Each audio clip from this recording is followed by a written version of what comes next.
Hello friends. अब हम लोग नेशनल और इंटरनेशनल करंट अफेयर के अप्रैल मंथ का देख लेते हैं। ठीक है, अभी जस्ट के पहले अप्रैल मार्च मंथ का आया था, ये अप्रैल का है। सबसे इंपॉर्टेंट क्वेश्चन है कि राष्ट्रमंडल के जो नए महासचिव बने हैं उनका नाम क्या है। तो उनका नाम है शर्ली बोचवे। ठीक है, शर्ली वॉर्कर बॉचवे। ठीक, ये याद रख लीजिए, मोस्ट इंपॉर्टेंट प्रश्न है अभी के लिए। 1 अप्रैल 2025 को घाना की शर्ली बॉचवे राष्ट्रमंडल की 7वीं महासचिव के रूप में पदभार ग्रहण की है। वह इस पद पर पहुंचने वाली अफ्रीका की पहली महिला है। ओके, राष्ट्रमंडल कॉमनवेल्थ नेशंस क्या होता है? एक स्वैच्छिक संघ है जो मुख्यतः उन देशों का समूह है जो कभी ब्रिटिश साम्राज्य का हिस्सा थे। ओके, इसकी स्थापना 1931 में। वर्तमान में इसमें कुल 56 देश हैं। इसका मुख्यालय लंदन में है। अगले प्रश्न की ओर चलेंगे। हीरो एशिया कप 2025 29 अगस्त से 7 सितंबर तक कहां आयोजित किया गया? ये डेट वेट इंपॉर्टेंट नहीं है, तो याद रखिए कहां पर आयोजित किया गया है। तो बिहार के राजगीर में। ओके, हीरो स्टेडियम में hero Asia cup 2025 hockey cup है, ये हॉकी का मैच है, इसमें आयोजित किया गया। आगे बढ़ते हैं। 1 अप्रैल 2025 को विशाखापत्तनम में शुरू होने वाली द्विपक्षीय भारत अमेरिका द्विपक्षीय त्रिसेवा मानवीय सहायता और आपदा राहत अभ्यास का नाम क्या है? तो भारत अमेरिका की जो द्विपक्षीय त्रिसेवा मानवीय सहायता और आपदा राहत अभ्यास का चौथा संस्करण टाइगर ट्रायम्फ अभ्यास विशाखापत्तनम में आयोजित होगा 1 अप्रैल 2025 को। ठीक है, हो चुका है मतलब, बस याद रख लीजिए टाइगर ट्रम्प अभ्यास। ठीक है, भारत और अमेरिका के बीच में। तो अमेरिका के प्रेसिडेंट ट्रम्प, तो वैसे वहीं से कनेक्ट कर लीजिए ट्रायम्फ। ओके, एकीकृत पेंशन योजना जिसको यूनिफाइड पेंशन स्कीम बोलते हैं। देखो, पेंशन स्कीम दो तरह के हैं। पहला था जो प्राचीन काल में मतलब पुराने समय में चलता था, ओपीएस। ठीक है, ओल्ड पेंशन स्कीम। ठीक, इसके बाद मोदी गवर्नमेंट ने एनपीएस लेके आई, नेशनल न्यू पेंशन स्कीम। ठीक है, तो इसका काफी विरोध वगैरह हुआ, तो ओल्ड पेंशन स्कीम को फिर से लागू कर दिया गया। लेकिन अब फिर से ओल्ड पेंशन स्कीम और न्यू पेंशन स्कीम को मिला के यूनिफाइड पेंशन स्कीम यूपीएस लागू किया गया। तो इसको कब से लागू हुई है, ये प्रश्न है। तो 1 अप्रैल 2025 से ये लागू हुई है केंद्र सरकार के कर्मचारियों के लिए एकीकृत पेंशन स्कीम। ठीक है, राष्ट्रीय पेंशन स्कीम के तहत एक विकल्प के रूप में 1 अप्रैल 2025 से लागू हुई है। हाल ही में किसने बच्चों के लिए विशेष ग्रीष्मकालीन अवकाश कैलेंडर का अनावरण किया है? तो नरेंद्र मोदी, हमारे जो पीएम है नरेंद्र मोदी, इन्होंने 30 मार्च 2025 को बच्चों के लिए एक अनूठा ग्रीष्मकालीन अवकाश कैलेंडर, ठीक है, लॉन्च किया, जिससे वे नई रुचियां विकसित कर सके और अपने कौशल को निखार सके। अब ये कैलेंडर क्या होता है कि ग्रीष्मकालीन जो 1.5 महीने का छुट्टी मिलता है उसमें बच्चे क्या क्या गतिविधि करेंगे वो उस कैलेंडर में मेंशन था। ठीक है, आगे देखते हैं हम। हाल ही में किसने ताशकंद ओपन एग्जामोव मेमोरियल खिताब जीता?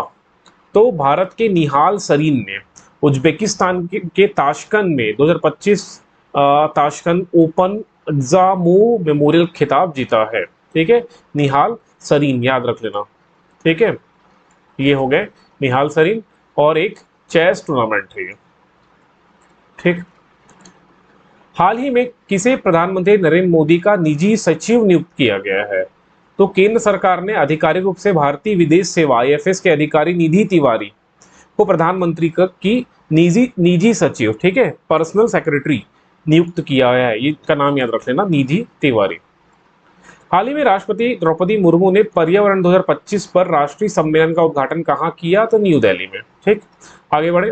हाल ही में चेरा ओबा उत्सव मनाया गया, कहां पर? मणिपुर में। ये याद रख लेना। ठीक है, इस तरह के उत्सव एग्जाम में प्रश्न बनते हैं, चेरा ओबा उत्सव।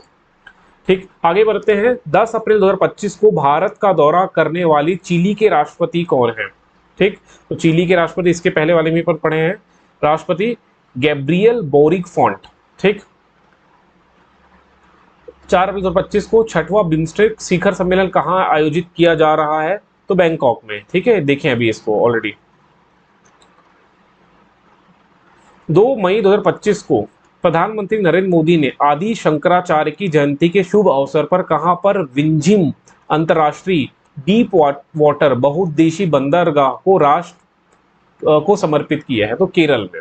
ठीक है, किनके जयंती पे? शंकराचार्य की जयंती पे। तो एग्जाम में दो प्रश्न बन सकते हैं यहाँ पर, एक तो शंकराचार्य से रिलेटेड कोई क्वेश्चन बन जाए हिस्ट्री से, वो हो गया इनडायरेक्ट करंट अफेयर से। लेकिन विझिजम अंतरराष्ट्रीय डीप वाटर बहुउद्देशीय बंदरगाह, ठीक है, ये बंदरगाह कहां पर है, कौन से राज्य में? तो केरल में। ठीक है, तो ये दो तीन फैक्ट याद रखिए। ओके, इतना याद रख लेना, केरल के तिरुवनंतपुरम में। ठीक है, विझिंजम अंतरराष्ट्रीय डीप वाटर बहुउद्देशीय बंदरगाह, बस इतना याद रख लेना, काम चल जाएगा। ऑपरेशन सिंदूर, हो सकता है यहां से एक क्वेश्चन पक्का बने, आप सभी लोग इससे वेल मतलब एकदम परिचित होंगे, है ना। तो इसको एक बार पढ़ भी लेते हैं। 6 से 7 मई 2025 को मध्य रात को भारतीय सशस्त्र बलों द्वारा ऑपरेशन सिंदूर संचालित किया गया। इस अभियान के तहत पाकिस्तान और पाकिस्तान के अवैध कब्जे वाले जम्मू कश्मीर में आतंकवादियों के ठिकाने पर हमला किया गया। यह ऐसे चिन्हित स्थान है जहां से भारत के खिलाफ आतंकवादी हमलों की योजना बनाई गई और उन्हें निर्देशित किया गया। इसके तहत कुल मिलाकर 9 ठिकानों को निशाना बनाया गया। ये कार्रवाई 22 अप्रैल 2025 को पहलगाम में हुए बर्बरतापूर्व आतंकवादी हमलों के जवाब में की गई। ठीक है, अंगोला के राष्ट्रपति जाओ मैनुअल गोंकलाविस लोरेंको की भारत की राजकीय यात्रा की, बाप रे इतना अजीब सा नाम। ठीक, तो याद रख लेना इनका नाम। ठीक, बाकी और भी कुछ है पढ़ लेना। भारत का पहला और एकमात्र भेड़िया अभ्यारण्य महुआ दानर भेड़िया अभ्यारण्य, ठीक है, महुआ दानर वर्ल्ड सेंचुरी किस राज्य में स्थित है? तो झारखंड में। ठीक है, झारखंड के लातेहार जिले में स्थित महुआ दानर भेड़िया अभ्यारण्य भारत का पहला और एकमात्र भेड़िया अभ्यारण्य हो गया। ठीक है, वॉल्फ। नया रायपुर में सेमीकंडक्टर निर्माण प्लांट की आधारशिला किसने रखी? तो माननीय श्री जो सीएम है हमारे श्री विष्णुदेव साहब जी ने इसकी आधारशिला रखी। ये यहाँ से क्वेश्चन पक्का बनने वाला। ठीक है, इसको नोट कर लेना, अच्छे से पढ़ो इसके बारे में। ऑलरेडी मैं टेलीग्राम ग्रुप और व्हाट्सएप में अपलोड किया हूँ इसके बारे में कि सेमीकंडक्टर निर्माण प्लांट की आधारशिला, इससे रिलेटेड। ठीक है, इस फैक्ट्स ऑलरेडी लिखा भी, पढ़ लेते हैं। अच्छा, इससे रिलेटेड कुछ नहीं है, एक नया फैक्ट है। न्यूजीलैंड के प्रधानमंत्री क्रिस्टोफर लक्सन भारत की एकाधिकार, ठीक है, आधिकारिक ना ऑफिशियल जो यात्रा है उस पर रहे। 16 से 20 मार्च 2025 को न्यूजीलैंड के प्रधानमंत्री क्रिस्टोफर लक्सन भारत के आधिकारिक यात्रा पर रहे। प्रधानमंत्री के रूप में उनकी यह पहली भारतीय यात्रा थी। ठीक, ज्यादा इंपॉर्टेंट नहीं है। आगे देखिए, 9 से 13 मई 2025 को 10वां अंतर्राष्ट्रीय व्यापार मेला कहां पर आयोजित किया गया?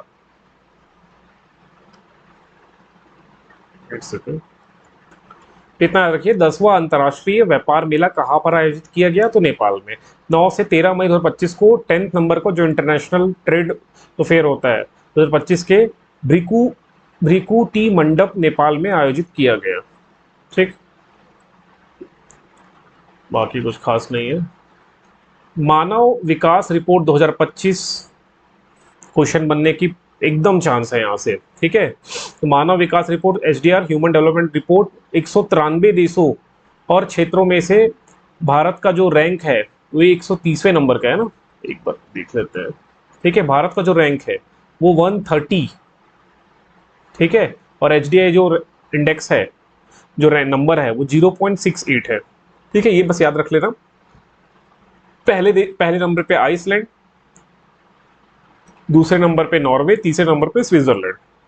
ठीक है, उनका HDI जो मान है 0.9 और भारत का जो मान है 0.6, 130वें नंबर पे है ह्यूमन डेवलपमेंट रिपोर्ट पे। ठीक है, और शीर्षक क्या हो जाएगा? A matter of choice, people and possibilities in the age of AI। ठीक है, AI आर्टिफिशियल इंटेलिजेंस, UNDP द्वारा जारी किया जाता है इसे। अगला करंट अफेयर है ISR सूर्या, ये किस फसल की नई किस्म है? तो हल्दी की। तो हाल ही में भारतीय मसाला अनुसंधान संस्थान ने हल्के रंग की एक नई हल्दी किस्म सूर्या विकसित की है। इसे विशेष रूप से मसाला और पाउडर उद्योग की आवश्यकताओं को ध्यान में रखते हुए तैयार किया गया है। सूर्या हल्दी गुदा हल्के रंग का है, पता नहीं क्या है, जो उच्च गुणवत्ता वाला हल्दी पाउडर बनाने के लिए उपयुक्त है। ठीक है, अब इतना याद रखिए, सूर्या जो है ये किसका किस्म है? हल्दी का। 19 अप्रैल 2025 को केंद्रीय वाणिज्य एवं उद्योग मंत्री पीयूष गोयल ने भारत प्रोजेक्ट का शुभारंभ किया। भारत प्रोजेक्ट किस संगठन द्वारा शुरू किया गया? तो योर स्टोरी। ठीक, इस राष्ट्रीय पहल का उद्देश्य टीयर 2, टीयर 3 और ग्रामीण भारत के 10 लाख उद्यमियों को सशक्त बनाना। ठीक है, मतलब ये स्टार्टअप से संबंधित एक पहल है। योर स्टोरी द्वारा भारत प्रोजेक्ट स्टार्ट किया गया है। बस इतना याद रख लो, काफी है, बाकी अब पढ़ लेना। ठीक है, 22 अप्रैल 2025 को इंटरनेशनल जो मॉनेटरी फंड है, ठीक है, अंतर्राष्ट्रीय मुद्रा कोष ने विश्व आर्थिक दृष्टिकोण अद्यतन अप्रैल 2025 मतलब वर्ल्ड इकोनॉमिक आउटलुक अपडेट प्रकाशित किया। वर्ल्ड इकोनॉमिक आउटलुक अपडेट 2025 किसने प्रकाशित किया? तो आईएमएफ ने। ठीक, तो इसके अनुसार वर्ष 2024 में वैश्विक विकास दर 3.3% आकलित की गई, जिसके वर्ष 2025 में 2.8% तथा 2026 में 3.0% रहने का अनुमान है। तो इतना याद रख लेना, 2025 में ठीक जो वैश्विक विकास दर है वो 2.8% और 2026 में 3.0% रहने का अनुमान है, एक अनुमान है। बट आपके एग्जाम में प्रश्न ये बन सकता है कि वर्ल्ड इकोनॉमिक आउटलुक अपडेट किसने जारी किया? ठीक, तो आईएमएफ ने। मई 2025 में ऑस्ट्रेलिया के प्रधानमंत्री के रूप में ऐतिहासिक दूसरा कार्यकाल किसने जीता? इलेक्शन हुआ, दूसरे काल में जो ऑस्ट्रेलिया के प्रधानमंत्री बने हैं, अभी वर्तमान में प्रधानमंत्री कौन है? Anthony Albanese. इतना याद रख लेना, ये उनका दूसरा कार्यकाल है। मई 2025 में जर्मनी के नए चांसलर के रूप में किसे चुना गया? तो फ्रेडरिक मर्ज जर्मनी के नए चांसलर मतलब हेड ऑफ द जर्मनी। 7 मई 2025 को भारत द्वारा पाकिस्तान में आतंकी शिविरों को निशाना बनाकर शुरू किए गए सैन्य अभ्यास का नाम आप सभी को पता होना चाहिए, ऑपरेशन सिंदूर। अब सिंदूर क्या है, अभी थोड़ी देर पहले पढ़े थे ऑपरेशन सिंदूर के बारे में, आप लोग ये थोड़ा पढ़ लेना। ठीक है, 6 मई से 8 मई 2025 तक अंतर्राष्ट्रीय समुद्री रक्षा प्रदर्शनी इंडेक्स एशिया 2025 कहां पर आयोजित की गई? तो चांगी प्रदर्शनी केंद्र सिंगापुर में। ठीक, किस भारतीय क्रिकेटर ने मई 2025 में टेस्ट क्रिकेट से संन्यास लेने की घोषणा की? तो विराट कोहली और रोहित शर्मा दोनों। 7 मई को भारतीय टीम को 2024 वर्ल्ड कप खिताब जिताने वाले कप्तान रोहित शर्मा ने टेस्ट क्रिकेट से संन्यास ले लिया। 12 मई को विराट कोहली ने भी संन्यास लेने की घोषणा कर दी। ठीक है, टेस्ट से। मई 2025 में मिस वर्ल्ड 2025 प्रतियोगिता का आयोजन कहां किया गया? तो हैदराबाद में। मोस्ट इंपॉर्टेंट रहने वाला है, ठीक है, कि मिस वर्ल्ड 2025 का आयोजन कहां पर किया गया? हैदराबाद में हाईटेक्स प्रदर्शनी केंद्र में आयोजित 72वें मिस वर्ल्ड प्रतियोगिता के ग्रैंड फिनाले के दौरान थाईलैंड की ओपाल सुचाता चुवांगसरी को मिस वर्ल्ड 2025 का ताज पहनाया गया। थाईलैंड की ओपाल सुचाता, याद रख लेना। मई 2025 में भारत के 52वें, ठीक है, 52nd नंबर के मुख्य न्यायाधीश के रूप में नियुक्त किया गया। तो न्यायमूर्ति भूषण रामकृष्ण गवई, ये भी नाम याद रख लेना, एग्जाम में डायरेक्ट क्वेश्चन भी बन सकता है और पॉलिटी से जोड़ के, ठीक है, मुख्य न्यायाधीश से रिलेटेड कोई क्वेश्चन जोड़ के पॉलिटी से भी पूछा जा सकता है। ठीक, इनका नाम याद रख लेना। न्यायमूर्ति भूषण रामकृष्ण गवई ने 14 मई 2025 को न्यायमूर्ति संजीव खन्ना के स्थान पे भारत के 52वें नंबर के, ये सब प्रश्न बनते हैं, ठीक है, शपथ ली। मई 2025 में संघ लोक सेवा आयोग यूपीएससी के नए अध्यक्ष अगेन इंपॉर्टेंट है, डॉक्टर अजय कुमार। ठीक, और डॉक्टर अजय कुमार पूर्व रक्षा सचिव थे। ठीक, जगत गुरु राम भद्राचार्य को किस भाषा के साहित्य में उनके योगदान के लिए 98 ज्ञानपीठ पुरस्कार से सम्मानित किया गया? तो संस्कृत। एग्जाम में ये भी प्रश्न बन सकता है कि 58 नंबर के, ठीक है, ज्ञानपीठ पुरस्कार किन्हें प्रदान किया गया? ये सब याद रख लेना। ठीक, ज्ञानपीठ चयन समिति ने घोषणा की कि वर्ष 2023 के लिए 98 ज्ञानपीठ पुरस्कार 2 लेखकों को, संस्कृत के विद्वान लेखक जगत गुरु राम भद्राचार्य तथा उर्दू कवि गीतकार गुलजार को दिया जाएगा। यह पुरस्कार दूसरी बार संस्कृत के लिए तथा 5वीं बार उर्दू के लिए दिया जा रहा है।